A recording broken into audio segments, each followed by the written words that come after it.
dia tidak ambil, tapi ada datanya semua. Iya, sudah. Terima kasih. Iya, baik. Dari Prof. Yusril. Terima kasih Yang Mulia. Saudara ahli, kita paham dalam filsafat bahwa etik adalah filsafat tentang moral, filsafat tentang praksis manusia. Apa yang dikatakan Immanuel Kant, du sollst nicht, apa yang harus, apa yang wajib, apa yang tidak wajib. Kant mengatakan bahwa norma-norma moral semacam itu tidak dibentuk oleh manusia, oleh satu lembaga atau negara atau apapun, tapi sesuatu yang lahir dari konsen manusia, dan karena itu dia tahu mana yang salah, mana yang benar, mana yang baik, mana yang buruk. Kalau kita mengikuti filsafat semacam itu, kita sampai pada kesimpulan bahwa norma etik sebenarnya lebih tinggi daripada norma hukum. Bukankah Aquinas mengatakan bahwa norma hukum yang bertentangan dengan norma moral tidak pantas dianggap sebagai suatu norma hukum? Itu dalam somatologia yang tentu Romo lebih paham daripada saya.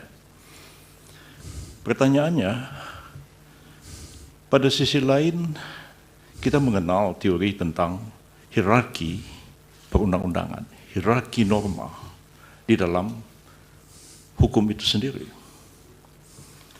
Kita mengenal ada norma yang lebih tinggi, yang bersifat lebih mendasar, ada norma menengah, ada norma rendah, ada norma yang bersifat pengaturan-pengaturan teknis. Saya agak khawatir Romo confuse, Romo, antara etik dalam filsafat dan etik yang dibicarakan dalam forum ini, yaitu etik yang terkait dengan kode etik yang menjadi kewenangan dari Mahkamah MK, jadi kewenangan DKPP untuk melakukan pemeriksaan dalam satu proses peradilan etik. Etik seperti itu, saudara saksi, agak berbeda dengan etik yang kita pahami dalam filsafat. Dan berbeda konteksnya dalam hierarki norma-norma. Kalau merujuk kepada Kant, merujuk kepada Aquinas, merujuk kepada Ibnu Hazm atau Imam Ghazali, Prof. Yusril terlalu lama. teks di atas. Pertanyaan apa? Ya, pertanyaan akan segera. Tapi kode etik yang sekarang ini adalah kode etik yang diperintahkan oleh undang-undang. Dalam undang-undang MK, dalam undang-undang KPK, dalam undang-undang advokat.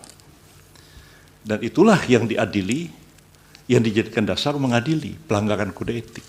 Bukan pelanggaran kode etik seperti yang dipahami oleh Immanuel Kant dan Thomas Aquinas. Apakah Romo bisa membedakan antara norma dalam filsafat, norma etik dalam filsafat, dan norma etik dalam pengertian norma etik yang dibentuk atas perintah satu undang-undang yang kedudukannya tidak akan mungkin lebih tinggi daripada undang-undang itu sendiri? Persoalannya adalah, apakah pelanggaran etik dari filsafat membawa implikasi kepada penyelenggaraan negara harus begini seperti yang Romo katakan? Ataukah pelanggaran kode etik sebagai code of conduct di dalam norma etik yang dijadikan dasar keputusan DKPP dan MK, apakah itu akan menggeser satu keputusan yang didasarkan atas norma undang-undang? Mohon Romo jelaskan persoalan ini.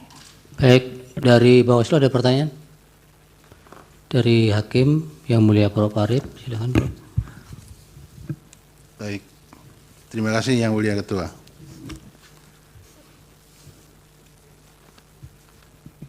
Terima kasih ahli Romo Magnis yang sudah memberikan beberapa catatan di dalam proses penyelesaian PHPU